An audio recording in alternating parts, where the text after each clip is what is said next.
discussing about all form of coding questions that has been asked to me in the Java interview. Okay, so let me share my screen and explain to you what all type of questions. I will not go into the solution part in depth. I will just tell you the questions, all form of question that has been asked. Okay, so that you will get an idea on it. You will get a glimpse of it, like which all things you need to prepare before jumping onto the interview perspectives. Okay, so let's share my screen now. I hope you can see my screen now. So I will be discussing all form of coding questions over here. Okay. So this was the first question, like find nth repeating and non-repeating characters. Okay. So they can make some slight differences, like I want to print nth non-repeating. So what you can do? So you can find a key value pair. You can find like which all characters has been repeating how many times. You can store that in hash map. And based upon that value part, you can check like which part is repeating, which how many times that is repeating. Okay, and then based upon the value part we can calculate the character which is repeating that many number of times. So if I want to print nth, like I'm not asking about first or last, if I want to print nth repeating or non-repeating character, then for that we need to make use of one method which is skip method. Okay, so here if you can observe, I have made use of skip method. So here if we pass like second non-repeating, so here will be directly pass like one. Okay, I want to skip one and then I have to print second non-repeating. So like that you can do it. Okay, so for repeating, what changes you need to do? So x dot get value should be greater than 1. That is for repeating. So you can do slight modification and you can understand the problem and you can explain it. Okay, so next question comes like, if this input is there, Mohan, Devjit, Ravi, Devjit. Okay, so now we have to print in such a way that we have to print the string along with how many times that string is repeating. Okay, and the second requirement is we have to print it in descending order. Okay, so we can make use of Java 8 concept, and then we can store this particular string in the form of key value pairs in the map. Okay, and then we can sort based upon the value, which is the count. So we can make use of hash map.entry set, map.entry set dot stream dot sorted. Then we can make use of comparator dot comparing by value, and then we can pass it over here. Based upon that, we want to sort. Okay, so here you can pass the long form of content like comparator dot reverse order, because you want to sort it in reverse order, and then you have to store it in the map. Okay, so this is the question. Okay, so it will not be that much difficult. Okay, you can do it as well. Next question comes like, we have to print the elements from 0 to 10 without using for loop. So how will you print the elements from 0 to 10? One is through while loop, another is through for loop. Then if that interviewer tell you that we don't have to, you make use of those loops, then how will you do that? So then there are two ways of doing that. First is with the help of recursion. Okay, with the help of recursion, you can call the same method again and again till it. First, we have to print it in a stack format, right? Like recursion makes use of internal stack trace to store the elements, and then like first it will store 0. Okay, then it will store 1, then 2, then 3, then 4. If you are calling it recursively, then while recursive, what will happen? It will start from the backward side. Okay, so if you are passing like 10, you are passing. Okay, and then you are writing base case, like if from 10 it will go back and then it will print, right? 10, 9, 8. So what will happen, you will call the same method again, like n. Okay, n is passed as 10, and then as soon as it reaches 0, which is the base case, I need to return it from there. I don't want to go beyond that, because it will start throwing me stack overflow error. Okay, so we have to write a base case, and then we have to call the method again and again recursively, and then we have to print it at the same time. So that way, with the help of recursion we can do, or else we can do with the help of stream operation, like in stream dot range closed, and then you can pass 0, 10 dot for each system dot out println. Like that you can print elements from 0 to 10. I hope you got it. Next question is, calculate the sum of squares of even numbers using streams. So that you can do it, right? You can filter all the even numbers and then you can map it to the square of the numbers and then you can print it. Next comes, find the average of employees' salary with streams concept we have to make use of. So that also you can do. Collectors dot averaging double you can do, and then you can calculate the average of it. Okay, there are multiple ways to find out the average. So with summary statistics method is also there. With the help of that, you can calculate all the things. Okay, so just try it out by your own. It's not that difficult. Then comes this question. I am given with employee E1 with the set of data, employee EMP2, employee EMP3, and then we have to calculate a count of male and female employees. We have to calculate those employees which are male as well as female. So with the help of streams concept, we can make use of, right? We can fetch the data, like we can fetch the gender, and based upon that, we can calculate grouping by we can do. Then we can take the gender part, and then we can do collectors dot counting. Okay, so we can count male and female, and then we can print it over there. Okay, so like that we can do. So try it out by your own. If you face any difficulty, just comment it down. I will explain the solution for that as well. Next question comes like print the maximum marks of a student in math subject. So that is very important interview question. I will attach you that video. Altimetric has asked this question in the Altimetric interview. So I've created a separate video for that. Okay, so I will attach it that. So it's what it was. I've created one separate dedicated video on this. So this is very important question. It will clear all form of concepts with respect to streams. Okay, lot of internal concepts, internal intermediate operations is being used, terminal operations are used. Okay, any match, those concepts are used. Okay, we have to filter it out, we have to group it. A lot of concepts are being used over there. So I will attach that video, you can go through that once. Okay, then comes next question, like given a list of employees data, so we have to sort it first by salary and then by location. Okay, so here we have been given with some set of inputs like employee EMP1, employee EMP2, employee EMP3, and employee EMP4. Okay, like this we have to given 4 inputs for employee data. So what we have to do, first we have to sort with the help of salary, and then we have to do with location. So you can implement comparator, then compare method you can do, and then there you can write the logic like O1 dot get salary dot compare to O2 dot get salary. If it is same, then we have to sort based upon location as well.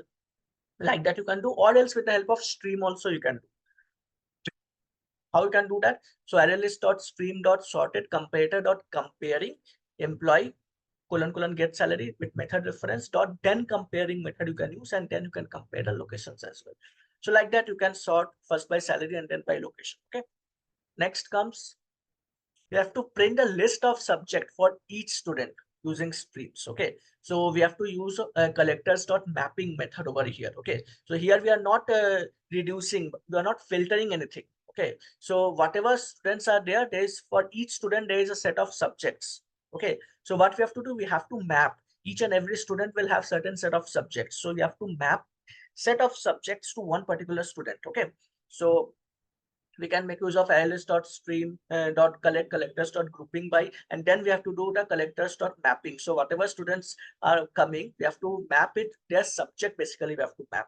Okay, so collectors dot mapping, there we have to pass student colon get subjects and then dot to list. So whatever subject students are there, their list of subjects will be mapped. Okay, you can store it in a map, and then with entry set you can print the data. Okay, so like that you can.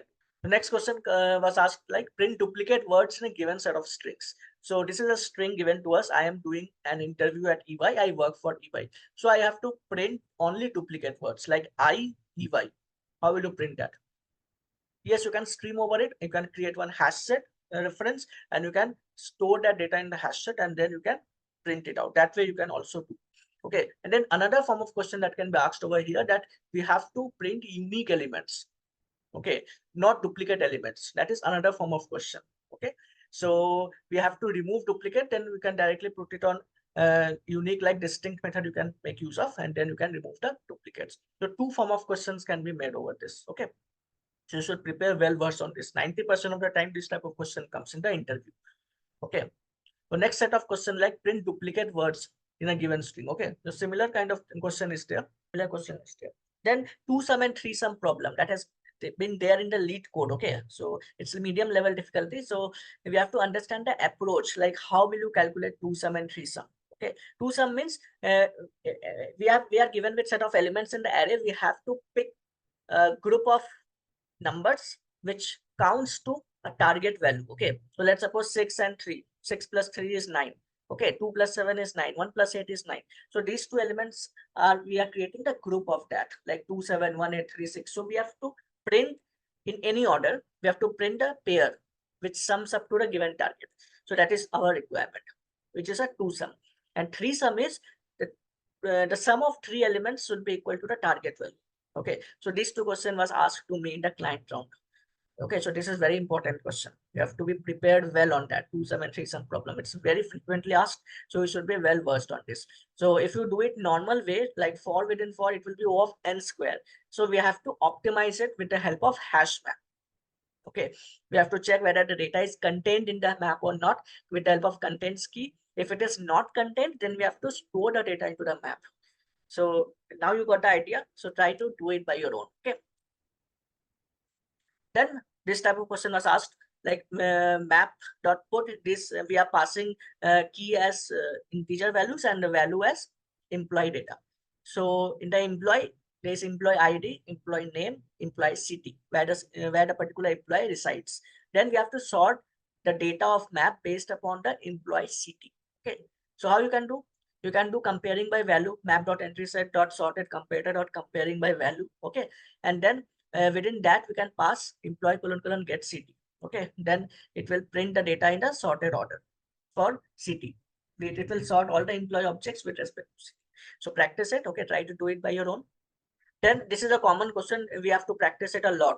Sort hash map by key and value. So the interviewer can tell you that like we are given with one set of employee object, student object that has been passed to either a key or a value. Okay, it can be passed in both the places, either at key place, either at value place of a map.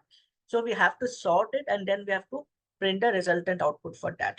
Okay, so we have to prepare for that hash map by key. If it is there, then we can put it in tree map. Okay, if it is normal string, and value is employee object. So if you are sorting based upon key, then directly you can put it in tree map. But if key is employee object, then we can't directly put it in tree map. We have to make use of comparator. We have to implement comparator, then we have to override compare method, and then we can do the comparison logic. Or you can make use of streams as well, like comparator dot comparing by key or comparing by value. I hope you got the clarity. Next set of question was asked, like we have to group anagrams together, like ACT, BAT, CAT, TAC, TAB. We need to group the same kind of word which can be grouped together, like ACT, CAT, TAC. If you sort it, it will be ACT, ACT, ACT. We can group these three together. We can group BAT and TAB together. If you sort it, it will be ABT. I hope you got the idea how to implement it. So this was the question. Next set of question was based upon flat map. We have been given with a string array, okay, like Java, Ruby, Strut, Spring Java, Spring Python. We have to do the count of a particular string, like we are passing Spring. Okay, so how many times string is repeated in the entire string array? This is the question. So you can make use of flat map and implement it, okay. Next question is we have to, it's a thread question basically. So this is also very important. We have to print alternate characters with even odd. So one thread will print the even numbers and another thread will print the odd numbers. Like that you have to implement. Second question was we have to write a program to print even and odd numbers. That is fine. And that is for characters. Okay, even and alternate characters. So one question with respect to characters and one question with respect to numbers. So both we have to practice it. Okay. Next question was we have to implement a deadlock scenario. Okay, how deadlock will come? We have to implement that through code. And how will you rectify it? Like how will you properly make use of synchronized keywords so that you can resolve this deadlock situation? So that also we have to implement. So if you face any doubt, you can just bring it down in the comment box. I will explain you how to create deadlock situation, how to resolve that deadlock situation with proper proper placement of synchronized keywords. Okay, so in this video I'm just explaining you what all question has been asked to. Okay, in general coding questions, these type of questions are asked. Then we have to explain read write lock, reintrent lock. Okay, and what's the difference between lock and synchronized method? Okay, this is also very important. And we have to implement the same. They can tell you like implement read write lock mechanism, how it works, implement reintrent lock, in which real-time scenarios this type of locks are being worked upon. So those type of questions they can ask. Then they can ask about completable future. To implement completable future, what all internal methods are used, what's the difference between future and completable future. Parallel streams question they can ask you, how can you implement parallel stream, when parallel stream will become slower. Okay, so those type of questions should be prepared. Then OOPS concept implementation, basically abstraction, polymorphism, and inheritance. These three should be well versed with coding part. Okay, how will you implement this through code? That also you need to work upon. Next question is solid design principle. All we have to understand, and basically Liskov substitution principle. They can ask you real-time problem for Liskov substitution only. That is very important concept. Okay, so that you should go through it with coding. Okay, how to implement those things. Next comes question on array, like what all type of question that can come, like sliding window, sub array sum, cadence algorithms. Okay, find the maximum subarray sum. How many subarrays can be created with a proper array elements present? So this type of question on array is very important in two-pointer approach. Okay, sliding windows, these things are very important. Okay, we should be thorough with these kind of algorithms on arrays.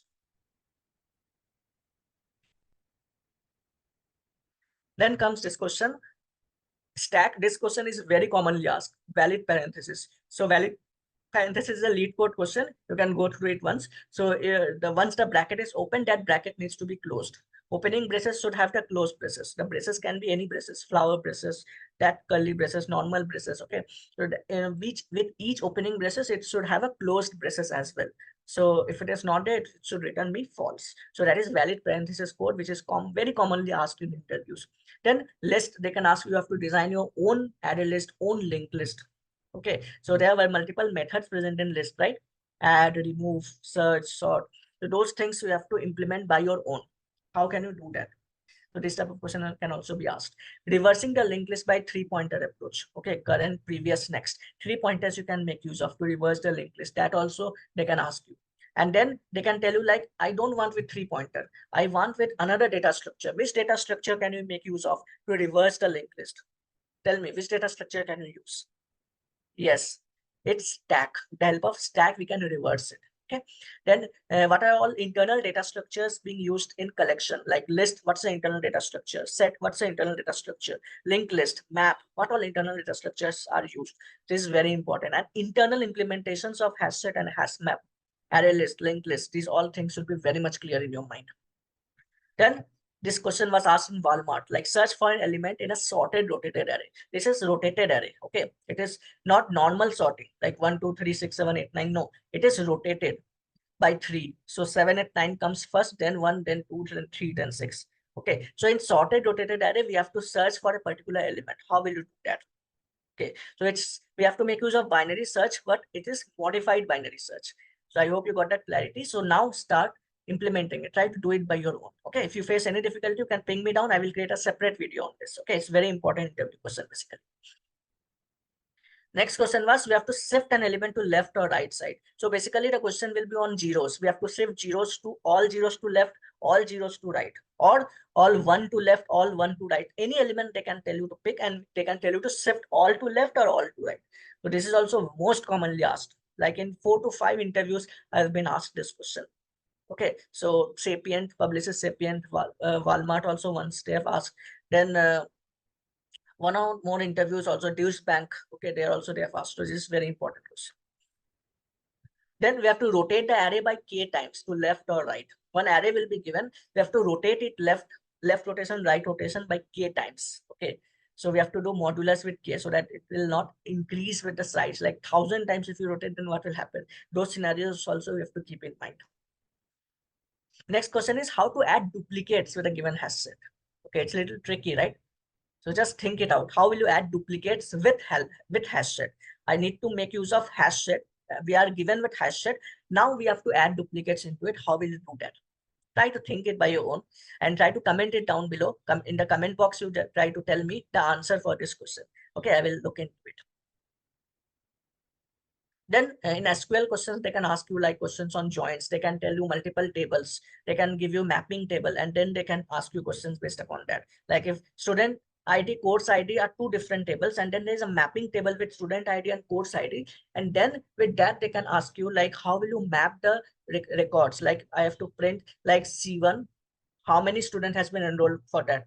C2, how many students? And then for C3, there are no students enrolled. So those things also we have to print. So with the help of union or subqueries, we can do that. So those type of question is very important. Then we can make use of aggregate function, like we have to print count of employees who is having certain range of salaries. So count average, max, min, sum. These aggregate functions are very important. So these questions you should practice it. Okay. Then you should practice on acid properties. Okay. Normalization, first normal form, second normal form, third normal form. Those concepts you should revise as well. Okay. They can ask you based on that. And then a second maximum, third maximum salary, those type of question also in SQL as well as in streams. Both way we have to practice. In both the things they can ask. Okay. Then we have to create custom hash map, custom array list, custom linked list, custom map, okay, custom queue, anything they can ask to create custom way. So those things you should practice as well. You should be knowing, you should go into that class, stack class or array list class, try to see what all methods are used over there. What is the actual implementation there? How is the internal implementation working? And then try to understand how can you implement it your own array list. Okay. So this type of question also has been asked in a lot of interviews, so prepare on this particularly. Okay, you should be clear on this. They will tell you to write a code on this in front of them, so it should be practiced a lot so that you can code it confidently. Okay, so this was it. I hope you got a clarity on this. So I have tried to jot it down all form of question that has been asked to me as well as generally asked question, so that you can prepare based upon that and you crack your interview. Okay, I hope you got that clarity. So we'll see you in the next videos, in the next set of content concepts. Till then, it's Devjit Roy signing off. Bye bye.